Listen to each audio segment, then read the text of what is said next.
Hello everyone, how are you all? Hope you are doing well. So हम कर रहे थे क्या अमेंडमेंट्स का डिस्कशन हमने स्टार्ट किया था।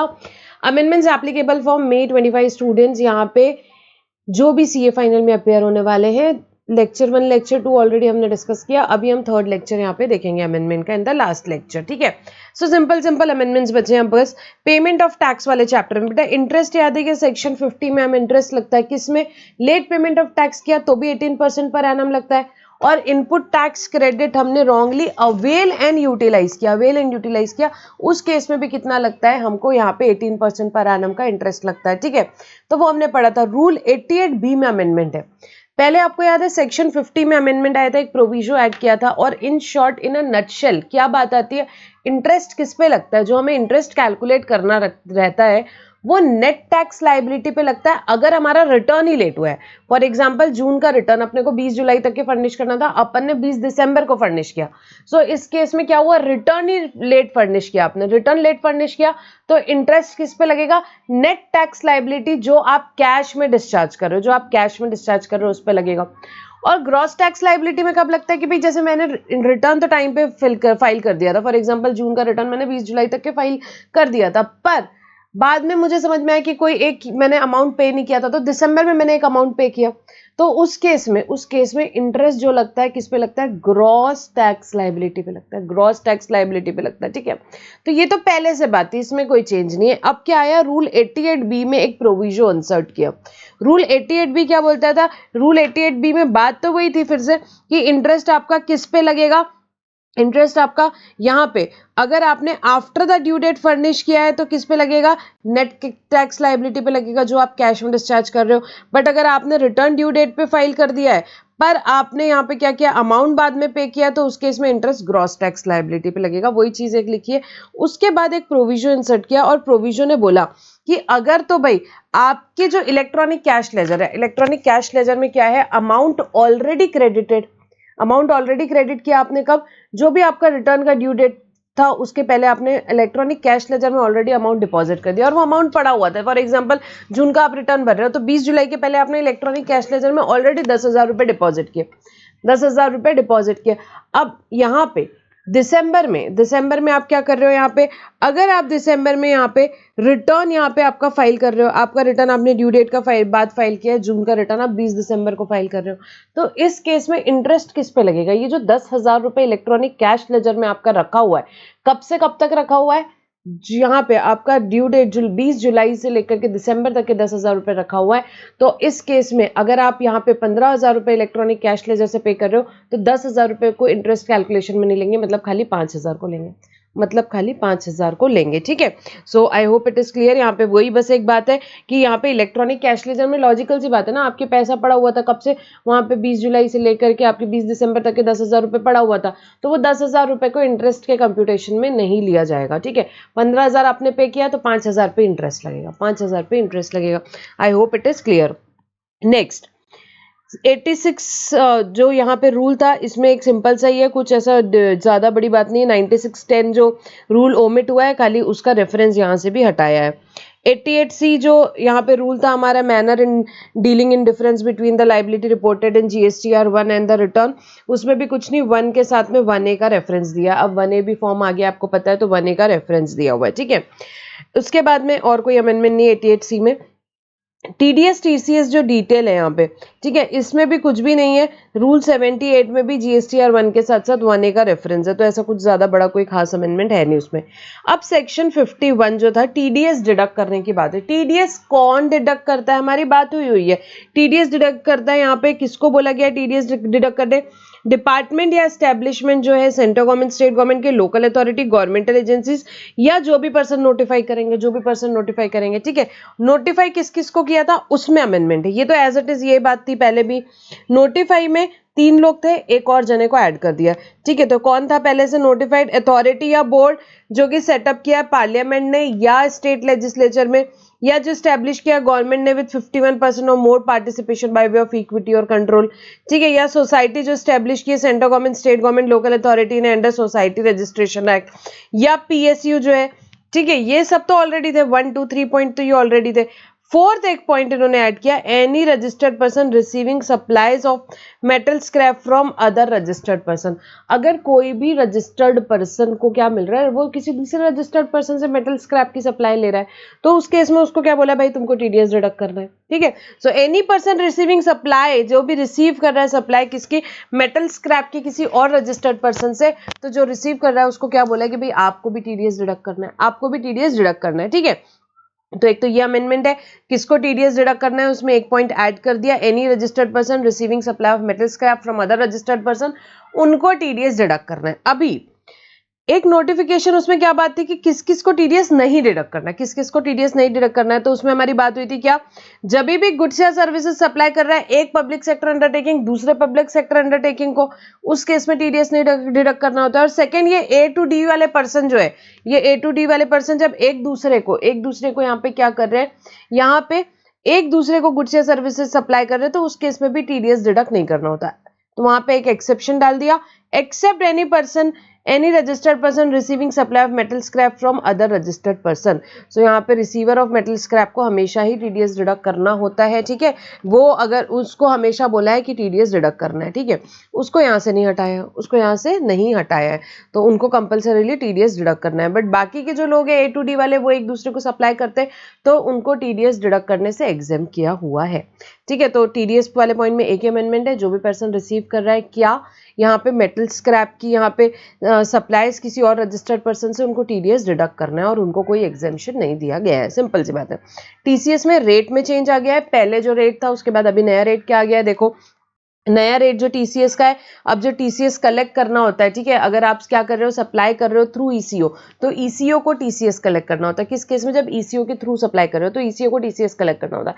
सो रेट क्या कर दिया, 0.25% सीजीएसटी, 0.25% एसजीएसटी, टोटल रेट क्या है 0.5%, आईजीएसटी रेट क्या है 0.5%, किस चीज का, of net value of intra और इंटरस्टेट टैक्सेबल सप्लाई। ठीक है, सो 0.5% मतलब इंटरस्टेट के केस में यहाँ पे net value of taxable supply पे 0.5%, इंटरस्टेट सप्लाई तो 0.25 CGST SGST on net value of intrastate taxable supplies पे। ठीक है, सो रेट ऑफ टीसीएस में खाली चेंज आया है और कुछ भी नहीं।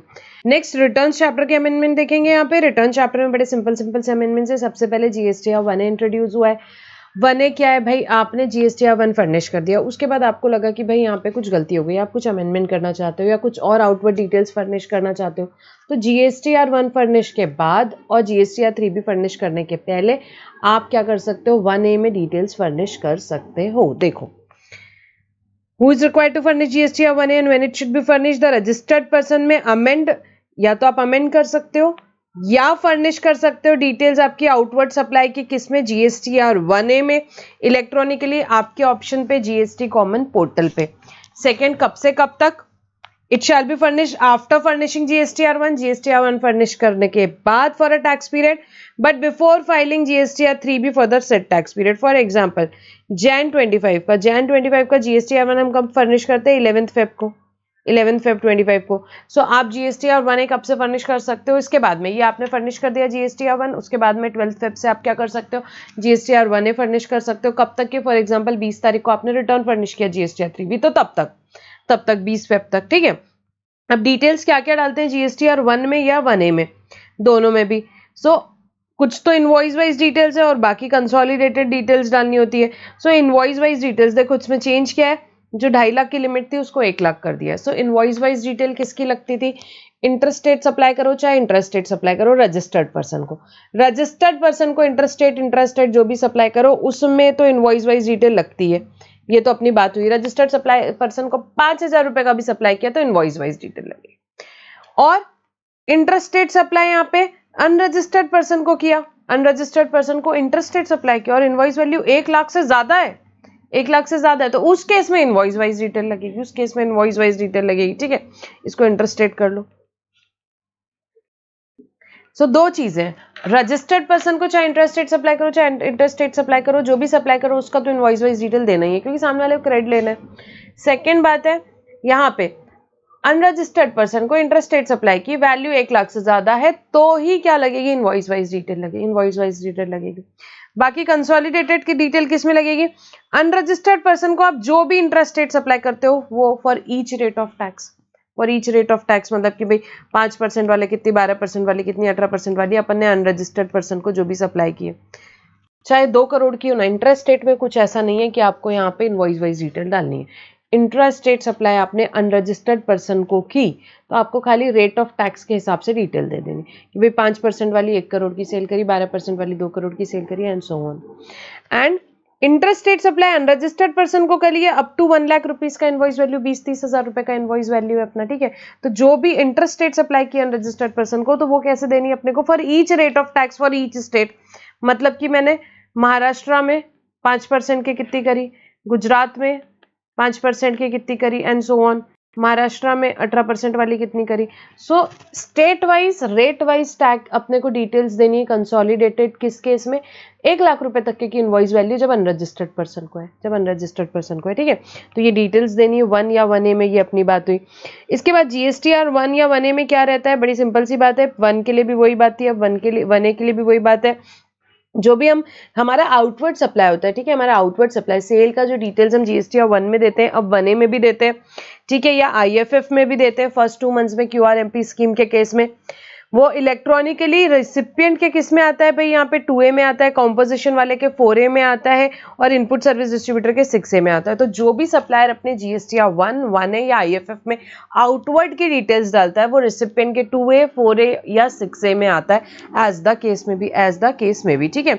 सो बस यही बात है बेटा यहाँ पे जीएसटीआर 1 से रिलेटेड। अब नेक्स्ट, कॉम्पोजिशन डीलर जो होते हैं, कॉम्पोजिशन सप्लायर जो होते हैं, उनको साल का एक ही रिटर्न फाइल करना होता है इन द फॉर्म जीएसटीआर 4।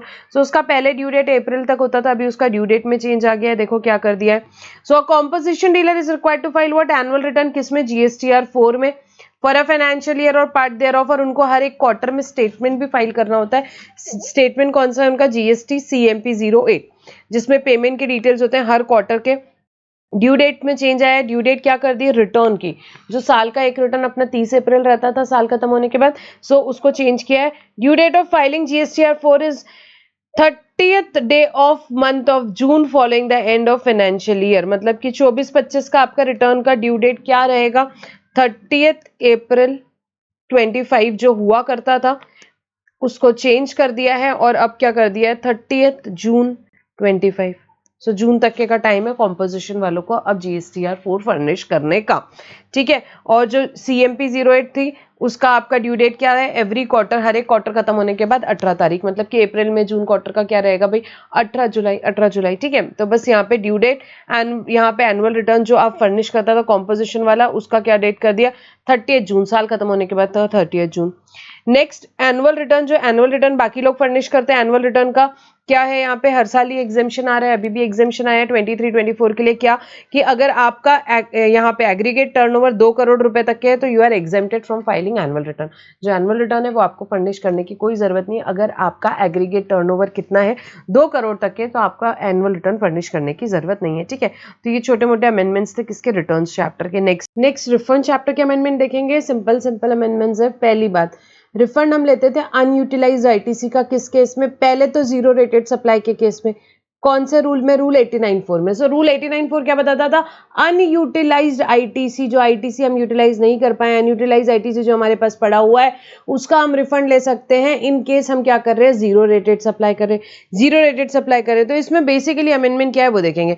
सो सबसे पहले फॉर्मूला क्या होता था रिफंड का, turnover of zero rated supply of goods plus turnover of zero rated supply of services multiplied by net ITC divided by adjusted turnover, ये हमारा फॉर्मूला था। इसमें नेट आईटीसी में, एडजस्टेड टोटल टर्नओवर में और turnover of zero rated supply of goods में amendment है। तीनों में सेम ही चीज का अमेंडमेंट है। क्या, 89(4)A और 4B का जो यहाँ पे रूल था 89(4)A 4B ओमिट हो गया है। सो यहाँ से वो जो आता था यहाँ पे अदर देन, जैसे कि नेट आईटीसी की डेफिनेशन देखेंगे। सो नेट आईटीसी की डेफिनेशन क्या हुआ करती थी कि जो भी आईटीसी हमने अवेल किया इनपुट्स पे और इनपुट सर्विसेज पे, कैपिटल गुड्स का नहीं मिलता था, ठीक है। सो जो भी आईटीसी हमने अवेल किया है किस पे, इनपुट्स पे या इनपुट सर्विसेज पे ड्यूरिंग द रेलेवेंट पीरियड, वो आपका नेट आईटीसी होता था। Other than ITC avail for which refund is claimed under 89(4)A 4B, सो उसको अभी हटा दिया गया। सो अभी नेट आईटीसी में रिफंड अंडर 49(4)A 4B अगर रहता है तो उसको एक्सक्लूड नहीं करने का है, ठीक है। सो बेसिकली नेट आईटीसी क्या आएगा, जो भी आईटीसी इनपुट्स और इनपुट सर्विसेज में हम क्लेम कर रहे हैं वो ही आपका क्या बन जाएगा, नेट आईटीसी बन जाएगा, नेट आईटीसी बन जाएगा। Similarly turnover of zero rated supply of goods में से भी यहाँ पे अदर देन जो था turnover of supplies in respect of which refund is claimed under 49(4)(a) 4(b) उसको एक्सक्लूड किया था, वो भी हटा दिया गया है। एंड लास्ट जो एडजस्टेड टोटल टर्नओवर की डेफिनेशन थी, क्या थी एडजस्टेड टोटल टर्नओवर की definition, turnover in the state और यूनियन टेरिटरी आता था, मतलब कि क्या आ गया, टैक्सेबल सप्लाई आ गया, एग्जाम सप्लाई आ गया। एग्जाम सप्लाई में 3 चीजें आती थी, आपको अच्छे से पता है, क्या, nil rated supply, wholly exempt supply या नॉन टैक्सेबल सप्लाई। उसके बाद एक्सपोर्ट्स यहाँ पे और इंटरस्टेट सप्लाई यहाँ पे आता था, एक्सक्लूडिंग व्हाट, यहाँ पे GST and inward supply under RCM, उसमें क्या आएगा, और zero rated supply of services को यहाँ पे इंक्लूड किया जाता था, एडजस्टेड टोटल टर्नओवर की डेफिनेशन में ऐड के लिए ऐड करते थे, और यहाँ पे non zero rated supply of services को भी ऐड करते थे, और उसमें से डिडक्ट करते थे क्या, हम exempt supply other than zero rated supply, और हम क्या डिडक्ट करते थे, turnover of supply for which refund is claimed under 89(4)(a)(4)(b। सो उसको भी यहाँ से हटा दिया गया है, उसको भी यहाँ से हटा दिया है, ठीक है, उसको डिडक्ट करने की अब कोई जरूरत नहीं है, ओमिट ही हो गया है 49(4)(a)(4)(b, ठीक है। सो बेसिकली यही अमेंडमेंट है यहाँ पे कि नेट आईटीसी की definition, turnover of zero rated supply of goods की डेफिनेशन और एडजस्टेड टोटल टर्नओवर की डेफिनेशन, तीनों में जो था अदर देन, यहाँ पे जो बात थी other than for which refund is claimed under 89(4)(a)(4)(b वो हटा दिया गया है, ठीक है। सो उसका इफेक्ट यहाँ पे दिया है, और यहाँ पे पूरा ही 89(4) यहाँ पे दिया हुआ है आपकी बुक में, बाकी का सब कुछ सेम है, खाली अमेंडमेंट इतना ही है। सिमिलरली 89(5) भी यहाँ पूरा दिया हुआ है, अमेंडमेंट सिर्फ वही है। 89(5) में हमको रिफंड कब मिलता था, इन्वर्टेड ड्यूटी स्ट्रक्चर के केस में। इन्वर्टेड ड्यूटी स्ट्रक्चर क्या होता था, याद है क्या, जहां पे रेट ऑफ इनपुट ज्यादा है रेट ऑफ आउटपुट से, तो हमेशा हमारे पास आईटीसी होता है कि भाई इनपुट हमारे 18% वाले आ रहे हैं, आउटपुट हमारा 5% वाला ही है, तो हमारा हमेशा आईटीसी ज्यादा होता है, तो उस केस में हमको रिफंड मिलता था इन्वर्टेड ड्यूटी स्ट्रक्चर के केस में। सिमिलरली उसमें भी जो नेट आईटीसी की डेफिनेशन थी उसमें क्या आता था, 89(5) में नेट आईटीसी मतलब जो आईटीसी अवेल ऑन इनपुट से खाली आता था, इनपुट्स आता था उसमें, other than ITC avail for which refund is claimed under 89(4)(a)(4)(b जो था उसको भी वहां से हटा दिया गया, उसको भी वहां से हटा दिया गया, उसके अलावा कोई भी अमेंडमेंट नहीं है। सो 89(4)(a) was regarding deemed export, 89(4)(b) was regarding what, merchant export, उसको एक्सक्लूड किया है, सो यहाँ से उसका रेफरेंस भी हटा दिया है, ठीक है, बस इतनी सी बात है। सो नेक्स्ट यहाँ पे रूल 95B आया। 95B किसकी बात करता है, 95 बात करता है भाई डिफेंस मिनिस्ट्री का एक वो होता है कैंटीन स्टोर डिपार्टमेंट, ठीक है, कैंटीन का स्टोर डिपार्टमेंट होता है CSD। सो वो उनको क्या मिलते हैं, उनको वो गुड्स लेते हैं, गुड्स परचेज किया उन्होंने किससे, रजिस्टर्ड पर्सन से यहाँ पे। सो उनको बोला कि जो भी आपने जीएसटी पे किया उसका 50% रिफंड आपको मिल जाएगा, रिफंड आपको मिल जाएगा बिल्कुल, ठीक है। अगर वो गुड्स किस चीज के लिए आप रीसेल कर रहे हो, यहाँ पे कैंटीन को ऑथराइज कस्टमर्स को बेच रहे हो, तो उस केस में आपने अगर परचेज किया है जो भी गुड्स, उसका जीएसटी जो भी पे किया उसका 50% रिफंड मिल जाएगा। शर्त यह है कि रजिस्टर्ड पर्सन से परचेज करना, उसने GSTR1, सप्लायर ने GSTR1 और 3 भी फर्निश होना करना चाहिए। आप क्वार्टर में एक बार रिटर्न रिफंड फाइल कर सकते हो GST-RFD 10A फॉर्म में, ठीक है। अब देखो पढ़ेंगे, A CSD under Ministry of Defense can claim what refund of 50% of GST paid on inward supply of goods। 50% GST जो भी आपने पे किया इनवर्ड सप्लाई ऑफ गुड्स पे, वो आप रिफंड क्लेम कर सकते हैं। The refund is for goods meant for unit run canteen authorise customer. ये किस गुड्स के लिए आपको रिफंड मिलेगा, जो गुड्स आपके कैंटीन्स के लिए या ऑथराइज कस्टमर्स के लिए। एप्लीकेशन कहाँ सबमिट करना है, यहाँ पे इलेक्ट्रॉनिकली ऑब्वियसली कॉमन पोर्टल पे सबमिट करना है GST-RFD 10A में एवरी क्वार्टर। यहाँ पे रिफंड आपको मिल जाएगा अगर आपने गुड्स किससे लिए, रजिस्टर्ड पर्सन, जो GST में रजिस्टर्ड है उससे आपने गुड्स लिए उस, और आपके पास ऑब्वियसली वैलिड टैक्स इनवॉइस होना चाहिए, वैलिड टैक्स इनवॉइस होना चाहिए।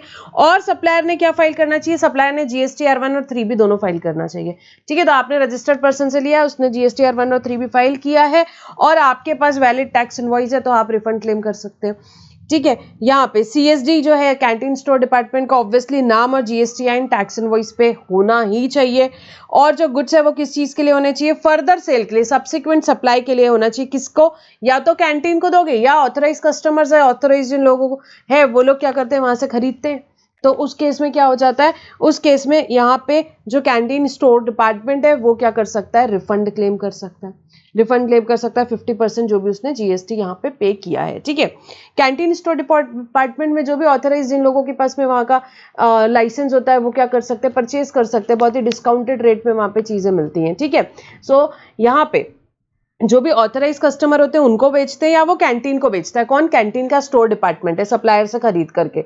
सो जो सप्लायर से उसने खरीदा उसका 50% उसको जीएसटी का रिफंड मिल जाता है, जो जीएसटी लग के आया। प्रोसीजर क्या है? उसको इलेक्ट्रॉनिकली फॉर्म फिल करना है यहाँ पे 50% रिफंड के लिए। फॉर्म RFD 10A है, एप्लीकेशन क्वार्टरली सबमिट करनी है।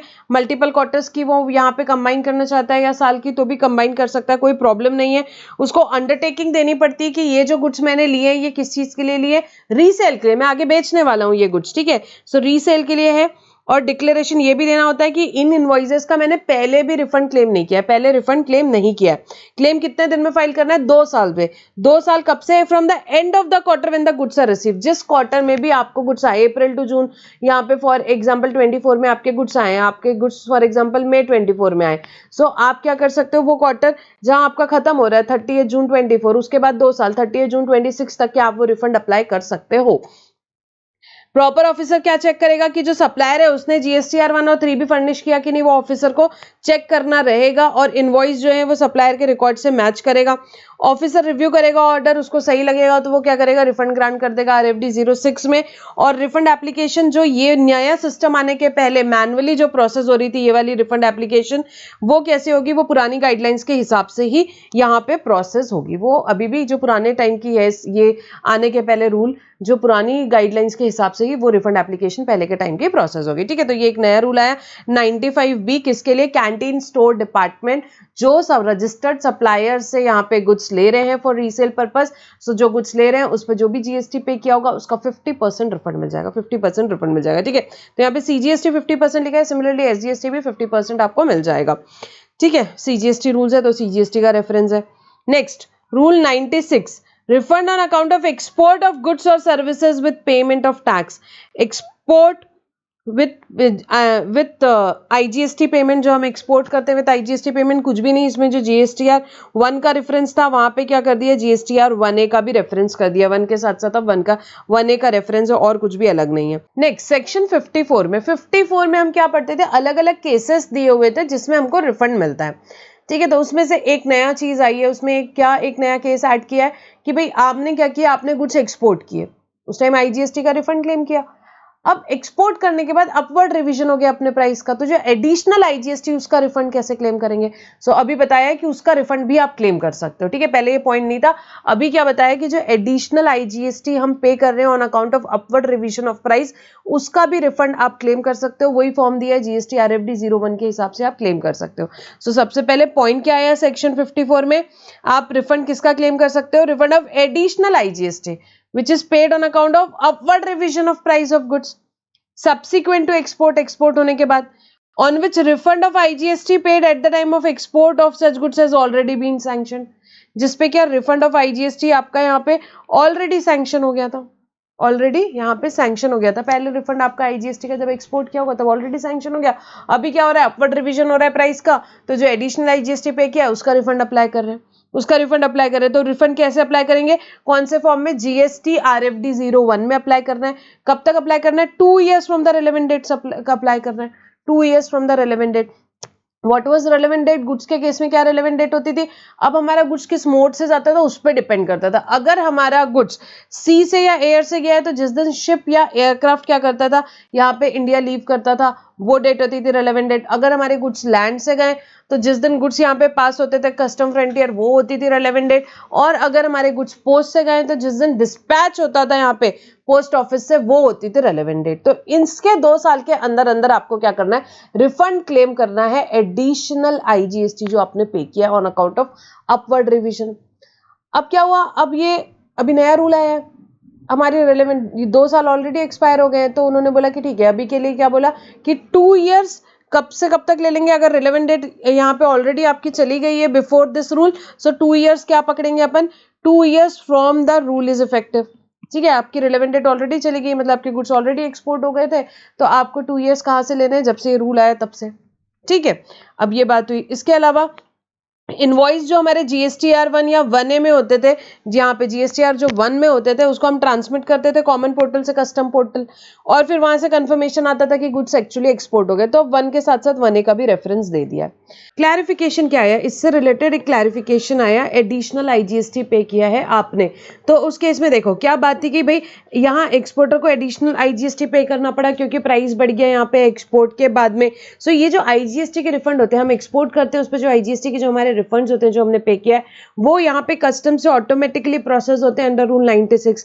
पर यहाँ पे अभी तक के कोई मैकेनिज्म नहीं था, ये एडिशनल IGST का रिफंड लेने का अभी तक के कोई मैकेनिज्म था नहीं। सो इसके लिए अभी गवर्नमेंट ने क्या डिटेल क्लैरिफिकेशन दिया वो देखेंगे कि भाई गवर्नमेंट ने बोला फॉर्म RFD01 जो है वो आप फिल कर दो यहाँ पे, उससे आप ले लो, और ये एप्लीकेशन आपकी प्रोसेस कौन करेगा, आपका जुरिस्डिक्शनल GST ऑफिसर।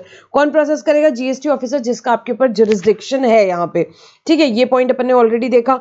अब रिफंड की एप्लीकेशन, अभी अगर हम रिफंड अप्लाई करते हैं ऑनलाइन तो कोई स्पेसिफिक कैटेगरी नहीं है, एडिशनल IGST के लिए कोई स्पेसिफिक कैटेगरी नहीं है। तो गवर्नमेंट ने क्या क्लैरिफाई किया कि आप एक काम करो, फॉर्म तो वही लो GST RFD01, उसमें कैटेगरी क्या सिलेक्ट करो, एनी अदर कैटेगरी सिलेक्ट कर लो, और उसमें रिमार्क्स डाल दो आप रिफंड ले रहे हो किस चीज का, refund of additional IGST pay due to increase in price after export.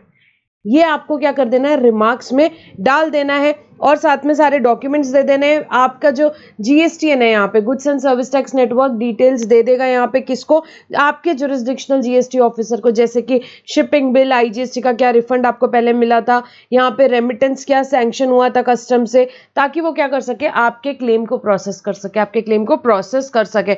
1000 रुपए से कम का अमाउंट है तो भाई कोई क्लेम प्रोसेस नहीं होगा। गवर्नमेंट ने बोला 1000 रुपए से कम का कोई रिफंड नहीं मिलेगा। ठीक है, कोई रिफंड ही नहीं मिलेगा 1000 रुपए से कम में। उसके बाद क्या क्या डॉक्यूमेंट्स लगेंगे यहाँ पे, सो डॉक्यूमेंट्स दो चीजों के लिए भाई, पहली बात है कि डॉक्यूमेंट्स ये स्टैब्लिश करें कि रिफंड एक्चुअली एक्सपोर्टर को ड्यू है। उसके लिए क्या क्या डॉक्यूमेंट्स उसको देने पड़ेंगे, उसको कॉपी देनी पड़ेगी सारी चीजों की, जो जो डॉक्यूमेंट्स लगे, जैसे कि शिपिंग बिल, ओरिजिनल इनवॉइसेस का कॉपी, कॉन्ट्रैक्ट के रिलेवेंट डॉक्यूमेंट की भाई प्राइस इंक्रीज हुआ है, उसका कोई कॉन्ट्रैक्ट तो हुआ होगा, उसका उसको क्या देना पड़ेगा यहाँ पे, ओरिजिनल इनवॉइसेस का यहाँ पे कॉपी देना पड़ेगा यहाँ पे, साथ में डेबिट नोट्स, यहाँ पे सप्लीमेंट्री इनवॉइसेस जो इशू हुई होगी उसका कॉपी देना पड़ेगा। उसके बाद जो एडिशनल IGST पे किया है, एडिशनल IGST पे किया है उसने किससे, GSTR 1 में यहाँ पे उसने बताई होगी कि भाई यहाँ पे क्या मेरे जो यहाँ पे जो प्राइस रिवीजन हुआ है, डेबिट नोट का डिटेल्स वगैरह उसने GSTR 1 में दिया होगा। एडिशनल IGST GSTR 3B से पे किया होगा अलॉन्ग विद इंटरेस्ट। तो ये सारी जो प्रूफ ऑफ पेमेंट है ये उसे देनी पड़ेगी। उसके बाद में अब आपका प्राइस बढ़ा तो एडिशनल पैसा भी आया होगा आपका बाहर से, सो जो एडिशनल फॉरेन एक्सचेंज आया आपका ऑथराइज डीलर से वो आपको लगेगा, प्लस एक सर्टिफिकेट देना पड़ेगा CA का या CMA का कि जो ये पैसा आया ये किसके लिए आया है, remittance is due to price increase, it is due to price increase, और स्टेटमेंट देना पड़ेगा आपको 9A 9B का, RFD01 का। सो ये सारे डॉक्यूमेंट्स क्या एस्टेब्लिश करेंगे कि रिफंड एक्चुअली एक्सपोर्टर को ड्यू है, एक्चुअली एक्सपोर्टर को ड्यू है। रिफंड क्लेम जब अप्लाई करोगे उस टाइम पे क्या क्या डॉक्यूमेंट्स लगेंगे आपके, आपको नंबर, डेट और कॉपी देनी पड़ेगी किसकी, एक्सपोर्ट इनवॉइस की या shipping bill and bill of export, जिसकी भी, दोनों में से किसी भी चीज की। फिर आपको नाम और नंबर और डेट देना पड़ेगा किस चीज का, बैंक रियलाइजेशन या फॉरेन इनवर्ड रेमिटेंस जो हुआ होगा और उसके कॉपी। इन्फॉर्मेशन देनी पड़ेगी कि रिफंड जो ऑलरेडी हमारा जो हमने एक्सपोर्ट किया होगा उस टाइम जो IGST पे किया होगा उसका रिफंड का जो भी यहाँ पे डिटेल्स है उसका इन्फॉर्मेशन आपको देना पड़ेगा कि आपको रिफंड ऑलरेडी ग्रांट हो गया है जो रूल 96 के अंदर।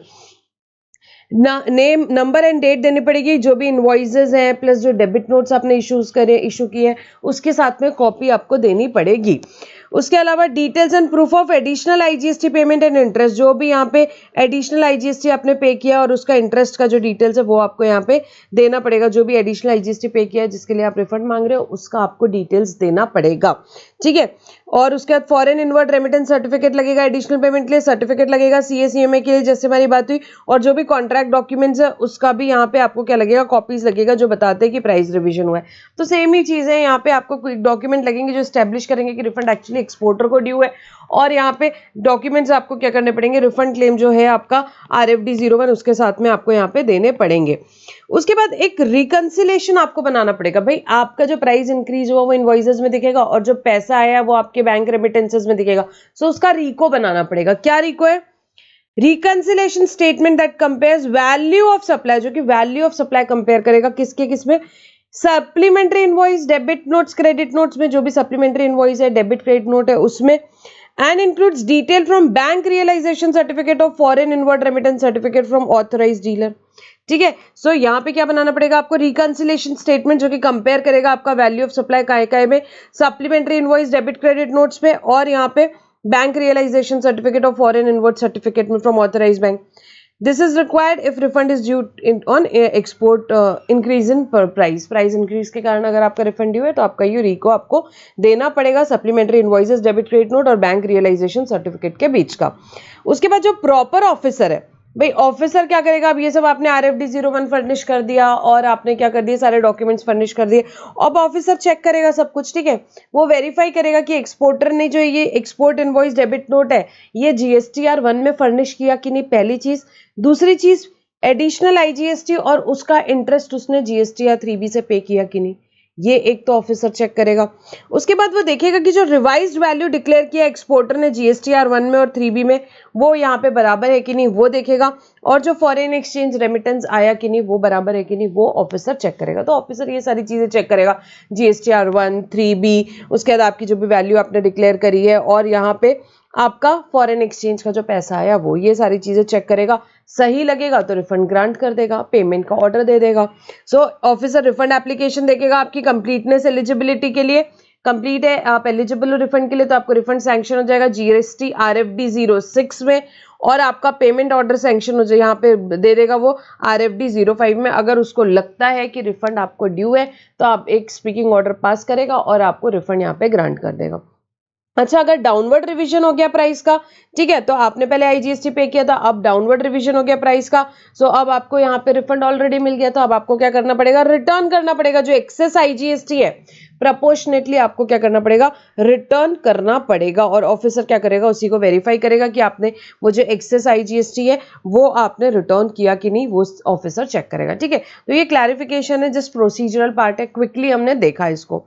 अब यहाँ पे एक ही अमेंडमेंट रह जाता है, यहाँ पे रूल 96A का। ठीक है, ये देख लेते हैं अभी फटाक से। सो रूल 96A क्या है भाई, आपने एक्सपोर्ट किया गुड्स या services without payment of IGST पे नहीं किया, इस केस में हमको क्या करना था, बॉन्ड या अंडरटेकिंग देना होता था। बॉन्ड या अंडरटेकिंग देना होता है कि भाई अगर हमने गुड्स एक्सपोर्ट नहीं किया सो एंड सो टाइम पे, तो हम क्या करेंगे, टैक्स पे करेंगे अलॉन्ग विद इंटरेस्ट, उसके लिए बॉन्ड और अंडरटेकिंग देते हैं। तो इसमें क्या बात है और क्या अमेंडमेंट है देखेंगे। सो अगर गुड्स के केस में हम बात करें, अगर गुड्स एक्सपोर्ट नहीं हुआ कितने दिन में, 3 महीने में या फर्दर एक्सटेंडेड पीरियड जो भी कमिश्नर अलाउ करता है, तो अगर आपके गुड्स एक्सपोर्ट नहीं हो 3 महीने या एक्सटेंडेड पीरियड में, तो 15 दिन के अंदर अंदर आपको टैक्स और इंटरेस्ट पे करना पड़ता है। ठीक है, और सर्विस के केस में अगर सर्विस का पेमेंट नहीं रिसीव हुआ, किस में रिसीव होता है, कन्वर्टेबल फॉरेन एक्सचेंज में या इंडियन रुपीज में, जहां भी RBI परमिट करता है। सो उस केस में अगर सर्विस का पेमेंट नहीं मिला कितने दिन में, after the expiry of 1 year, after the expiry of 1 year अगर आपका पेमेंट नहीं आया, so then within 15 days आपकी लाइबिलिटी आ जाएगी टैक्स और इंटरेस्ट पे करने की, ऐसा आप बॉन्ड देते हो। ठीक है, सो इसमें अमेंडमेंट है, इसमें क्या अमेंडमेंट है कि पहले क्या था भाई, 15 days after the expiry of 1 year, अब यहाँ पे क्या बोल दिया, period as allowed under FEMA, या जो भी फेमा में पीरियड अलाउ करते हैं, विच एवर इज लेटर। ठीक है, सो तब तक के क्या हो सकता है, कन्वर्टेबल फॉरेन एक्सचेंज में या INR wherever permitted by RBI से आपको पैसा आ सकता है। ठीक है, so within 15 days after the expiry of 1 year और the period as allowed under FEMA including any extension period, whichever is later from the date of issue of invoice for export, invoice की date से, ठीक है, invoice की date से 1 साल के अंदर अंदर पैसा आ जाना चाहिए। नहीं आया तो 15 दिन के अंदर अंदर आपको क्या करना पड़ेगा भाई, टैक्स और इंटरेस्ट पे करना पड़ेगा, या जो भी पीरियड फेमा में अलाउड किया, whichever is later। And export invoices जो ट्रांसमिट होती थी GSTR 1 से, अब 1A से भी ट्रांसमिट हो सकती है कि इलेक्ट्रॉनिकली कस्टम पोर्टल को, जो कि कंफर्म करेंगे कि एक्चुअली गुड्स एक्सपोर्ट हुए हैं या नहीं। ठीक है, सो यही था रूल नंबर 96A में, टाइम लिमिट में थोड़ा सा फेमा वाला पॉइंट ऐड किया है। ठीक है, तो इस चैप्टर में यही अमेंडमेंट्स थे, आगे आएंगे। Next appeals and revision chapter के अमेंडमेंट देखेंगे। सिंपल सी बात है, appellate tribunal, GST appellate tribunal किस किस के केसेस यहाँ पे हियर करेगा, ठीक है। आप अपील पे गए, किसके ऑर्डर के अगेंस्ट, या तो एपेलेट अथॉरिटी के ऑर्डर के अगेंस्ट अपील में जाओगे जीएसटी एपेलेट ट्रिब्यूनल में, या रिविजनल अथॉरिटी के ऑर्डर के अगेंस्ट, या कोई एग्जामिनेशन हुआ या एडजुडिकेट हुआ केस किसका 171(2) क्या, एंटी प्रॉफिटरिंग, एंटी प्रॉफिटरिंग के केस। तो ये तीनों भी केसेस कहाँ पे जाएंगे, एपेलेट ट्रिब्यूनल में जाएंगे। जो भी ऑर्डर पास किया किसने, या तो एपेलेट अथॉरिटी ने या रिविजनल अथॉरिटी ने, या जो भी केस एडजुडिकेट हुए कहाँ पे 171(2) एंटी प्रॉफिटरिंग मेजर्स के, तो वो यहाँ पे कौन हियर करेगा, एपेलेट ट्रिब्यूनल। अब एपेलेट ट्रिब्यूनल में दो बेंचेस होती है भाई, प्रिंसिपल बेंच, स्टेट बेंच, ठीक है, दोनों भी केसेस हियर करती है। बट अगर केस आपका किसका है, प्लेस ऑफ सप्लाई का है, तो कौन हियर करता था, प्रिंसिपल बेंच हियर करती थी।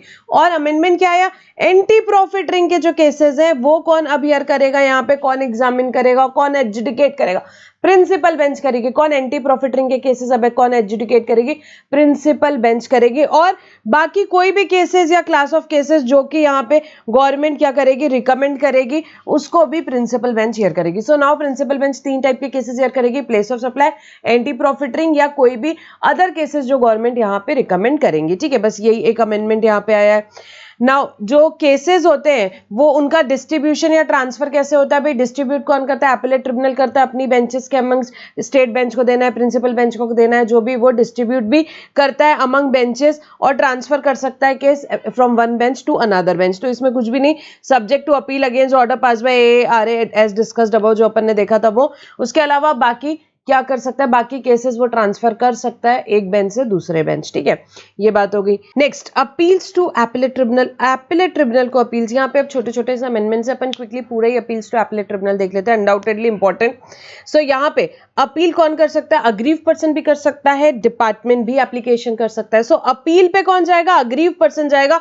अगर उसको ऑर्डर नहीं जम रहा है किसका, एपेलेट अथॉरिटी का या रिविजनल अथॉरिटी का, तो वो किस पे जा सकता है, अपील पे। कितने दिन में, 3 मंथ्स के अंदर अंदर, जब भी ऑर्डर कम्युनिकेट हुआ उसके 3 मंथ्स के अंदर अंदर वो अपील में जा सकता है। क्या फर्दर एक्सटेंशन अवेलेबल है, बिल्कुल अवेलेबल है। कितना अवेलेबल है, 3 मोर मंथ्स, ठीक है, 3 + 3 एक्सटेंशन 3 मंथ्स का आपको मिल सकता है। एप्लीकेशन डिपार्टमेंट भी कर सकता है। अगर कमिश्नर को लगता है, अगर कमिश्नर को लगता है तो वो एग्जामिन कर सकता है जो भी रिकॉर्ड यहाँ पे पास किया, ऑर्डर पास किया किसने, ए ने या आरए ने, ठीक है, किस चीज के लिए, to satisfy himself about legality और proprietary of the order. Legality या प्रोप्राइटरी सेटिस्फाई करने के लिए यहाँ पे कमिश्नर क्या कर सकता है, यहाँ पे कमिश्नर बिल्कुल एग्जामिन कर सकता है रिकॉर्ड्स, और ऑन हिज ओन मोशन या on request from SGST UT GST commissioner, उसको अगर लगता है, उसको कमिश्नर को लगता है, तो वो बिल्कुल क्या बोल सकता है, वो डायरेक्ट कर सकता है अपने सबऑर्डिनेट ऑफिसर को कि भाई क्या करो, अपील अप्लाई कर दो एपेलेट ट्रिब्यूनल पे। कितने दिन के अंदर अंदर, 6 महीने के अंदर अंदर, within 6 months from the date on which order has been pass. जब ऑर्डर पास हुआ उसके 6 महीने के अंदर अंदर वो अपने सबऑर्डिनेट को बोल सकता है क्या करो भाई, अपील पे चले जाओ, अपील पे चले जाओ, ठीक है। और कोई प्री डिपॉजिट नहीं रखता, डिपार्टमेंटल अपील के केस में कोई भी प्री डिपॉजिट की रिक्वायरमेंट नहीं है, ठीक है। अब अपील का फॉर्म क्या है भाई, अगर यहाँ पे अग्रीव पर्सन अपील कर रहा है, फॉर्म है GST APL 05, एप्लीकेशन किया डिपार्टमेंट ने तो APL 07, उनको क्या करना है, इलेक्ट्रॉनिकली फाइल कर सकते हैं रेलेवेंट डॉक्यूमेंट्स के साथ। अब मैनुअली भी फाइल कर सकते हैं अगर रजिस्ट्रार अलाउ करता है, यहाँ पे रजिस्ट्रार अलाउ करता है स्पेशल या जनरल ऑर्डर से, स्पेशल ऑर्डर से या जनरल ऑर्डर से वो देता है कि भाई आप मैनुअली भी यहाँ पे अपील फाइल कर सकते हो, तो बिल्कुल आप फाइल कर सकते हो। यहाँ पे कंडीशन रिस्ट्रिक्शन जो भी सेटिस्फाई करनी है और आप क्या कर दोगे, अपील फाइल कर सकते हो मैनुअली। प्रोविजनल एक्नॉलेजमेंट इशू हो जाएगा दोनों भी केसेस में, मैनुअली फाइल करो, इलेक्ट्रॉनिकली फाइल करो, जो भी फाइल करो आप अपील यहाँ पे, तो उस केस में क्या होगा, आपको यहाँ पे बिल्कुल प्रोविजनल एक्नॉलेजमेंट मिल जाएगा, ठीक है। अब डेट ऑफ फाइलिंग अपील तो वही है, अपन ने पढ़ा था, कोई खास बात नहीं। अब important fees for filing appeal, अगर अपील फाइल करते हो तो फीस क्या होती है, फीस है 1000 रुपीज फॉर एवरी 1 लाख, ठीक है। हर 1 लाख पे 1000 रुपए की फीस है।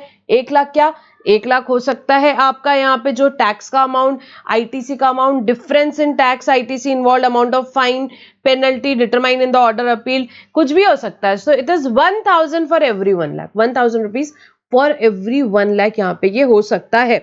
मैक्सिमम अमाउंट कितना होगा भाई, यहाँ पे आपके फीस फॉर फाइलिंग अपील 25,000 रुपए का मैक्सिमम अमाउंट है, मिनिमम अमाउंट 5,000 रुपए का, ठीक है। तो अब 6 लाख का डिफरेंस इन ITC के लिए हम झगड़ा कर रहे हैं, तो हमारा यहाँ पे फीस क्या रहेगा, 6,000 रुपए। और बट अगर हमारा जो अपील हम यहाँ पे है for an order not involving demand of tax, किस इस ऑर्डर के लिए जिसपे कोई टैक्स वैक्स का इन्वॉल्वमेंट नहीं है, कोई इंटरेस्ट फाइन पेनल्टी का इन्वॉल्वमेंट नहीं है, तो उस केस में फीस 5000 ही रहेगा, 5000 ही रहेगा यहाँ पे, ठीक है। And there is no fees for application made before 80 for rectification of errors, rectification of errors के लिए यहाँ पे कोई भी फीस का अमाउंट नहीं है, ठीक है। उसके बाद एपेलेट ट्रिब्यूनल के पास डेफिनेटली पावर होता है कि वो क्या कर सकते हैं, रिफ्यूज कर सकते हैं कि भाई हम एडमिट नहीं कर रहे अपील। जब यहाँ पे 50,000 रुपए से ज्यादा नहीं, छोटा मोटा केस है, 20-25 हजार का कुछ इन्वॉल्वमेंट है टैक्स का, तो एपेलेट ट्रिब्यूनल बिल्कुल बोल सकते हैं कि हमको चाहिए ही नहीं, वो रिफ्यूज कर सकते हैं आपको, ठीक है। सो एपेलेट ट्रिब्यूनल रिफ्यूज कर सकते हैं टू एडमिट एन अपील, किस केस में, जहां पे tax ITC involve, difference in tax ITC involve, fine fees penalty जो है डज नॉट एक्सीड 50,000 रुपीज, 50,000 से ज्यादा नहीं है, तो वो बिल्कुल क्या कर सकते हैं यहाँ पे, वो रिफ्यूज कर सकते हैं to admit an appeal, to admit an appeal, ठीक है। मेमोरेंडम ऑफ क्रॉस ऑब्जेक्शंस, जो दूसरी वाली पार्टी वो memorandum of cross objections file कर सकती है कितने दिन में, with in 45 days, within against any part of the order appeal against within 45 days and it is further extendable by 45 days on sufficient cause. So यहाँ पे 45 days of receipt of notice of appeal, जब भी notice of appeal आती है उसके बाद में 45 days में memorandum of cross objections file किया जा सकता है और it is further extendable by more 45 days. Manually भी फाइल कर सकते हैं, फॉर्म वही है APL 06 में फाइल कर सकते हैं आप मैनुअली भी यहाँ पे, ठीक है। अगर रजिस्ट्रार अलाउ करता है स्पेशल या जनरल ऑर्डर से, स्पेशल या जनरल ऑर्डर से अगर वो अलाउ कर रहा है आपको, सब्जेक्ट टू कंडीशन रिस्ट्रिक्शंस जो भी स्पेसिफाइड है ऑर्डर में, उस केस में बिल्कुल मैनुअली भी फाइल किया जा सकता है और एपेलेट ट्रिब्यूनल इसको ऐसे ही डिस्पोज ऑफ करेगा जैसे कि अपील को करता है, ठीक है। नाउ ये तो ठीक है, प्री डिपॉजिट लगता है, एक्सेप्ट प्री डिपॉजिट की हमारी बात हुई थी, प्री डिपॉजिट किस में नहीं लगता, डिपार्टमेंटल अपील में नहीं लगता है, बाकी अगर अग्रीव पर्सन कर रहा है तो डेफिनेटली प्री डिपॉजिट लगता है, ठीक है, उसमें कोई चेंज नहीं है। विड्रॉल ऑफ अपील और एप्लीकेशन बिफोर एपेलेट ट्रिब्यूनल, सो विड्रॉ कर सकते हैं अपील कब तक के ऑर्डर नहीं इशू हुआ तब तक के आप बिल्कुल अपील विड्रॉ कर सकते हो। आपने अपील फाइल की फिर आपको लगा कि नहीं यार विड्रॉ कर लेनी चाहिए तो आप बिल्कुल कर सकते हो, अगर ऑर्डर इशू नहीं हुआ है तो आप बिल्कुल कर सकते हो। सो कब तक विड्रॉ कर सकते हो, at any time before issuance of order, order issue होने के पहले कभी भी आप कर सकते हो। For any appeal in APL 05 और application file in APL 07, applicant में file an application for withdrawal of same, वो क्या कर सकते हैं, वो फाइल कर सकते हैं application for withdrawal of same in APL 05 और APL 07। अगर फाइनल एक्नॉलेजमेंट ऑलरेडी इशू हो गया है तो फिर उस केस में विड्रॉल अगर आप करना चाहते हो तो आप अप्रूवल लगेगा एपेलेट ट्रिब्यूनल का, जो कि एपेलेट ट्रिब्यूनल डिसाइड करेगा कितने दिन में, आप जब भी एप्लीकेशन करोगे उसके 15 दिन के अंदर अंदर डिसाइड करेगा। अगर क्या हो गया, एक्नॉलेजमेंट इशू हो गया, एक्नॉलेजमेंट APL 02 में इशू हो गया, सो उस केस में विड्रॉल के लिए अप्रूवल लगेगा और एपेलेट ट्रिब्यूनल डिसाइड करेगा 15 दिन में। और कोई भी फ्रेश अपील आप कर रहे हो या एप्लीकेशन कर रहे हैं तो उस केस में विड्रॉल के बाद में उसको जो भी टाइम लिमिट्स है उसके अंदर अंदर ही करना है। अब उसके बाद एक क्लैरिफिकेशन आया, next reduction of government litigations, यहाँ पे देखो क्या यहाँ सर्कुलर किस चीज के लिए आया कि इन लिमिट से कम डिपार्टमेंट अपील एप्लीकेशन नहीं कर सकता है रिस्पेक्टिव अथॉरिटीज के साथ। सो बहुत ज्यादा गवर्नमेंट लिटिगेशंस हो रहे थे तो गवर्नमेंट ने यहाँ पे क्या किया, यहाँ पे बोल दिया कि भाई डिपार्टमेंट को बोला है कि इससे कम वाले अमाउंट पे आप अपील में नहीं जा सकते, अग्रीव पर्सन जा सकता है। ये रिस्ट्रिक्शन किसके लिए आया, डिपार्टमेंट पे, डिपार्टमेंट नहीं जा सकता, ठीक है। तो अगर फॉर एग्जाम्पल आप कहाँ पे GST एपेलेट ट्रिब्यूनल पे जाना है डिपार्टमेंट को तो कम से कम 20 लाख का यहाँ पे अमाउंट इन्वॉल्व होना चाहिए, नहीं तो अपील में नहीं जा सकते। आप 5-7 लाख का केस छोड़ दो, मत जाओ अपील पे। हाई कोर्ट के पास जाना है तो एटलीस्ट 1 करोड़ का कोई केस है तो आप जाओ, सुप्रीम कोर्ट के पास जाना है तो 2 करोड़ का केस है तो जाओ, नहीं तो नहीं। सो ये रिस्ट्रिक्शन किसके ऊपर आया है, यहाँ पे CGST ऑफिसर्स के ऊपर, डिपार्टमेंट के ऊपर, वो अपील में नहीं जा सकते, ये रिस्पेक्टिव मॉनेटरी लिमिट है, इतना अमाउंट होगा एटलीस्ट तो ही वो क्या कर सकते हैं, अपील में जा सकते हैं, अपील में जा सकते हैं। अब इसके कुछ प्रिंसिपल्स हैं, कुछ एक्सक्लूजन है, वो देखते हैं। सो प्रिंसिपल्स क्या है, पहली बात, अगर टैक्स का डिस्प्यूट है इंक्लूडिंग पेनल्टी इंटरेस्ट, टैक्स का अमाउंट आप क्या देखोगे, पूरा टोटल अमाउंट देखना है अपने को, ये 20 लाख की, 1 करोड़ की, 2 करोड़ की लिमिट के लिए क्या देखते हैं, total amount of tax, CGST SGST UTGST IGST compensation से सब मिला जुला के। अगर डिस्प्यूट खाली इंटरेस्ट पेनल्टी लेट फी का है तो खाली इंटरेस्ट पेनल्टी लेट फी को ही कंसिडर किया जाएगा, ठीक है। डिस्प्यूट जिस चीज का, सिर्फ पेनल्टी का डिस्प्यूट है तो पेनल्टी को कंसिडर किया जाएगा, इंटरेस्ट का डिस्प्यूट है इंटरेस्ट को कंसिडर किया जाएगा। For dispute involving all interest penalty late fee then aggregate of these are used, अगर सभी चीजों का डिस्प्यूट है, जिस चीजों का डिस्प्यूट है उसको कंसीडर किया जाएगा, उसका एग्रीगेट अमाउंट कंसीडर किया जाएगा। एरोनियस रिफंड के केस में टोटल रिफंड अमाउंट को कंसीडर किया जाएगा यहाँ पे। The monetary limit applies to disputed amount relevant to the appeal. ये मॉनेटरी लिमिट किस चीज पे अप्लाई होगी? जो भी आप अपील कर रहे हो उस पे जो भी आपका क्या है डिस्प्यूटेड अमाउंट है उस पे अप्लाई होगा। In composite order with multiple appeals the limit is based on total amount and not individual amount.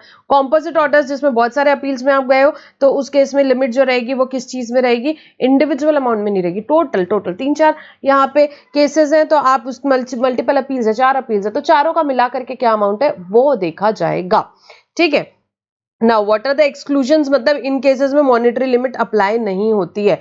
अगर अमाउंट 5 लाख का है तो भी वो अपील में जा सकते हैं, ठीक है, एप्लीकेशन कर सकते हैं। So these are the exclusions. Monetary limit do not apply in the following cases. If GST rules or regulation are found ultra virus the parent act, आपके अपने GST के rules regulation क्या है? ultra virus the parent act है तो उस case में भाई ये अप्लाई नहीं होती monetary limit। या government order notification are held ultra vires the GST act और रूल्स, गवर्नमेंट के ऑर्डर नोटिफिकेशन क्या है? अल्ट्रा वायरस है जीएसटी एक्ट रूल्स के अगेंस्ट। यहाँ पे if matter involves recurring issues है, बार बार वही जो इश्यूज आते हैं, वैल्यूएशन, क्लासिफिकेशन, रिफंड, इंटरप्रिटेशंस, तो उस केस में भी मॉनेटरी लिमिट नहीं अप्लाई होती है। इफ एडवर्स कमेंट और cost are impose against government order और ऑफिसर्स, यहाँ पे एडवर्स कमेंट वगैरह दिए गए गवर्नमेंट ऑफिसर्स और यहाँ पे गवर्नमेंट के अगेंस्ट, तो उस केस में ऑब्वियसली मॉनेटरी लिमिट अप्लाई नहीं होती। Any other case deem necessary to contest for justice revenue by the board, board को लगता है कि बहुत जरूरी है जस्टिस के लिए, रेवेन्यू के लिए, तो फिर उस केस में भी मॉनेटरी लिमिट अप्लाई नहीं होती। तो ये 5 केसेस में मॉनेटरी लिमिट अप्लाई नहीं होती है। अच्छा, अब एक क्या बात हुई कि भाई यहाँ पे तो मॉनेटरी लिमिट के केस के कारण मिस्टर ए के केस में फॉर एग्जांपल डिपार्टमेंट अपील में नहीं गया, मिस्टर बी के केस में सिमिलर इशू है तो क्या वो अपील में जा सकता है? बिल्कुल जा सकता है। उसको वहां पे ऐसा नहीं है कि सेम केस के लिए अगर किसी एक केस में नहीं गए वो अपील में तो दूसरे में नहीं जा सकते, दूसरे में मॉनेटरी वैल्यू ज्यादा होगी तो बिल्कुल जा सकते हैं, बिल्कुल जा सकते हैं। Non filing of appeal based on above monetary limit shall not preclude tax officer from filing appeal application in any other case involving same or similar issue in which tax in dispute exceeds the monetary limit or the case involves question of law। ठीक है, तो अगर यहाँ पे ऐसा हुआ कि भाई मिस्टर ए के केस में अमाउंट कम था इसलिए नहीं गई डिपार्टमेंट अपील में, बट अगर उनको लगता है मिस्टर बी के केस में जाना है तो वो बिल्कुल जा सकते हैं, मॉनेटरी लिमिट ज्यादा है या क्वेश्चन ऑफ लॉ है तो वो बिल्कुल जा सकते हैं। ठीक है, वही बात है, प्रेसिडेंट वैल्यू वही चीज लिखी हुई है। Tax officer can file appeal application in similar cases where dispute amount exceeds the monetary limit और it involves question of law. तो अगर एक केस में अपील में नहीं गए इसका मतलब ये नहीं कि दूसरे केसेस में भी नहीं जा सकते, बिल्कुल ऑफिसर जा सकता है दूसरे केस में अगर मॉनेटरी वैल्यू ज्यादा है या क्वेश्चन ऑफ लॉ इन्वॉल्व है तो बिल्कुल वो जा सकते हैं। ठीक है, वही बात है, if appeal is not file due to monetary limit it does not imply department accept the decision on the disputed issue. अगर डिपार्टमेंट ने अपील फाइल नहीं की इसका मतलब ये नहीं कि उसने एक्सेप्ट कर ली बात, वो तो मॉनेटरी वैल्यू के कारण नहीं गया। ठीक है, department representative must clarify this to the court emphasising that appeal was not filed solely because of tax and dispute was below in limit. तो किसी और केस के लिए उनको कोर्ट में जाना पड़ा तो उनको कोर्ट को क्लियरली बताना है कि हमने दूसरे सिमिलर केसेस में हम नहीं गए because of the amount and dispute. ठीक है, तो बस ये एक सिंपल सी बात थी हमने देखी, इंपॉर्टेंट है undoubtedly from exam point of view, आपको याद रखना है डिपार्टमेंट को रिस्ट्रिक्शन है अग्रीव पर्सन को नहीं।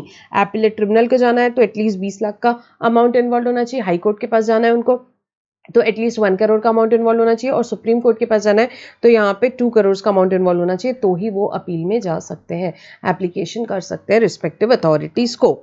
ठीक है, सो ये सर्कुलर था। इसके बाद एक सर्कुलर है, प्रोसीजरल पार्ट है, वो आपको एक बार पढ़ लेना है। इसके बाद मिसलिनियस प्रोविजन में सेक्शन 171 था एंटी प्रॉफिटरिंग मेजर। आपको याद है कि भाई अगर कोई भी रिडक्शन हो रहा है यहाँ पे टैक्स रेट का सप्लाई ऑफ गुड्स और सर्विसेज पे, या यहाँ पे क्या हो रहा है, यहाँ पे बेनिफिट ऑफ आईटीसी है अगर आपको, तो वो आपको क्या करना चाहिए, रेसिपिएंट को पास करना चाहिए। कैसे पास करोगे? By way of reduction in prices. इसको एग्जामिन करने के लिए कौन सी अथॉरिटीज थी? एक तो नेशनल एंटी प्रॉफिटरिंग अथॉरिटी थी और एक कॉम्पिटिशन कमीशन ऑफ इंडिया था। अब गवर्नमेंट ने क्या बोला है, गवर्नमेंट ने अब एम्पावर किया principal bench of appellate tribunal को कि भाई आप एग्जामिन करोगे जो भी मैटर 171 के, कौन एग्जामिन करेगा? Principal bench of appellate tribunal examine करेगा। ठीक है, कौन सी डेट भी नोटिफाई करनी थी गवर्नमेंट को कि कब से सीसीआई एक्सेप्ट नहीं करेगा रिक्वेस्ट फॉर एग्जामिनेशन, तो गवर्नमेंट ने डेट नोटिफाई करी है 1/4/25 से सीसीआई नहीं यहाँ पे एक्सेप्ट करेगा रिक्वेस्ट फॉर एग्जामिनेशन। ठीक है, what do mean by request for examination? जो भी एप्लीकेशन फाइल करेगा एप्लीकेंट रिक्वेस्ट करने के लिए कि एग्जामिन करो कि जो भी आईटीसी अवेल किया रजिस्टर्ड पर्सन ने या रिडक्शन इन टैक्स है वो एक्चुअली उससे प्राइस कि यहाँ पे कम हुआ है कि नहीं गुड्स और सर्विसेज का, वो रिक्वेस्ट फॉर एग्जामिनेशन था। तो अब नई अथॉरिटी आ जाएगी, कौन? Principal bench of appellate tribunal. अब यहाँ पे अथॉरिटी को एक्सप्लेन किया, अथॉरिटी का मतलब एपेलेट ट्रिब्यूनल को अथॉरिटी बोला। इसके अलावा रूल 163 में अमेंडमेंट है, हमने पढ़ा था, जो जीएसटीआर 1 के साथ साथ 1A का भी रेफरेंस दिया है। That's it. तो बस इतने ही अमेंडमेंट्स है बेटा, जीएसटी के सारे अमेंडमेंट्स अपन ने यहाँ पे देख लिए हैं, ठीक है।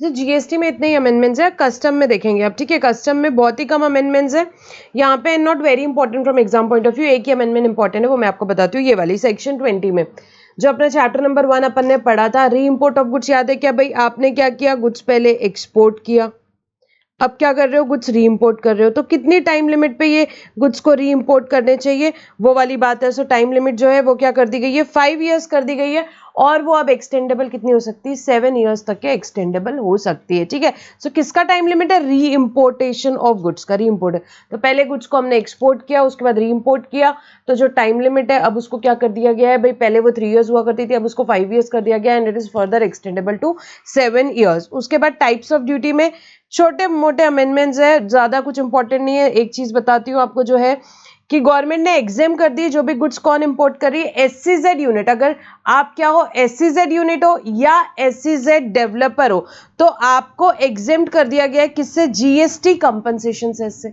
जीएसटी कंपनसेशन सेस से आपको एग्जेम्प्ट कर दिया गया है अगर आप क्या कर रहे हो, इंपोर्ट कर रहे हो ऑथोराइज्ड ऑपरेशंस के लिए। किसको, एससीजेड यूनिट और एससीजेड डेवलपर को ही जीएसटी कंपनसेशन सेस का एग्जेम्पशन मिला है। एक ये पॉइंट है। सेकेंडली, ये कुछ खास पॉइंट नहीं है कि जो भी रूल्स प्रोविजंस कस्टम एक्ट के हैं, जैसे कि यहाँ पे ड्यूटी रेट के, interest, assessment, exemption, refund, penalty, जितने भी प्रोविजंस है वो अप्लाई होंगे किसको, एडिशनल ड्यूटी को भी, एडिशनल कस्टम ड्यूटी को भी वैसे ही अप्लाई होंगे जैसे वो बेसिक कस्टम ड्यूटी को अप्लाई होते हैं। उसके बाद प्रोटेक्टिव ड्यूटी जो है सेक्शन 6 और 7 में, वो क्या होगी, ओमिट होगी, वो आपको पढ़ना नहीं है, तो अपनी बुक में जहाँ भी प्रोटेक्टिव ड्यूटी है उसको कट कर लो। And again applicability of all these provisions, जो भी है सेक्शन 8B 9 है, ये anti dumping duty, safeguard duty, इनको भी वही rates, duty, interest, exemption, refund, penalty के प्रोविजंस लगेंगे जैसे कि बीसीडी को लगते हैं, ठीक है। तो ये छोटे छोटे से अमेंडमेंट्स है, ये कुछ खास बात नहीं है, बस इतना ध्यान रखो, प्रोटेक्टिव ड्यूटी ओमिट हो गई है, और यहाँ पे जीएसटी कंपनसेशन से एग्जेम्प्ट हो गया है अगर यहाँ पे एसईजेड यूनिट या डेवलपर यहाँ पे क्या कर रहा है, इंपोर्ट कर रहा है तो। उसके बाद वेयर हाउसिंग चैप्टर में, ये तो बिल्कुल भी इंपॉर्टेंट अमेंडमेंट नहीं है। क्या चीज़ है, ओनर ऑफ वेयर हाउस आपको पता है वो कैरी कर सकता है क्या, मैन्युफैक्चरिंग एंड अदर ऑपरेशंस कहाँ पे, वेयर हाउस में। तो ये बात तो पहले भी थी, खाली एक बात ऐड करी क्या, कि सेंट्रल गवर्नमेंट स्पेसिफाई कर सकती है कुछ मैन्युफैक्चरिंग प्रोसेस या ऑपरेशन जो कि यहाँ पे are not allowed for specific goods in warehouse. तो कुछ मैन्युफैक्चरिंग ऑपरेशंस यहाँ पे कुछ स्पेसिफिक गुड्स के लिए अलाउ नहीं करेंगे वेयर हाउस में। ये सेंट्रल गवर्नमेंट को क्या दिया, खाली पावर दिया, इतना ही इसमें अमेंडमेंट है। एफटीपी में कोई भी अमेंडमेंट नहीं है, जो लास्ट टाइम में अपन ने अमेंडमेंट्स पढ़े थे वही एफटीपी में, नई एफटीपी जो पॉलिसी आई थी उसमें अमेंडमेंट्स थे, इस बार कोई भी अमेंडमेंट्स नहीं है, ठीक है। तो ये कस्टम्स में भी थोड़े बहुत अमेंडमेंट्स है, ये आप एक बार देख सकते हो, ठीक है। ये अमेंडमेंट बुकलेट, ये जो है मैं आप क्या कर रही हूँ, इसमें अपलोड किया मैंने, किसमें, अपने टेलीग्राम चैनल में, टेलीग्राम ग्रुप में, आप वहां से इसे डाउनलोड कर सकते हैं, ठीक है। तो यहाँ पे ये हमारा थर्ड पार्ट के अमेंडमेंट का डिस्कशन कंप्लीट होता है, एंड ऑल द बेस्ट बेटा, and will stop our discussion over here. Thank you for now.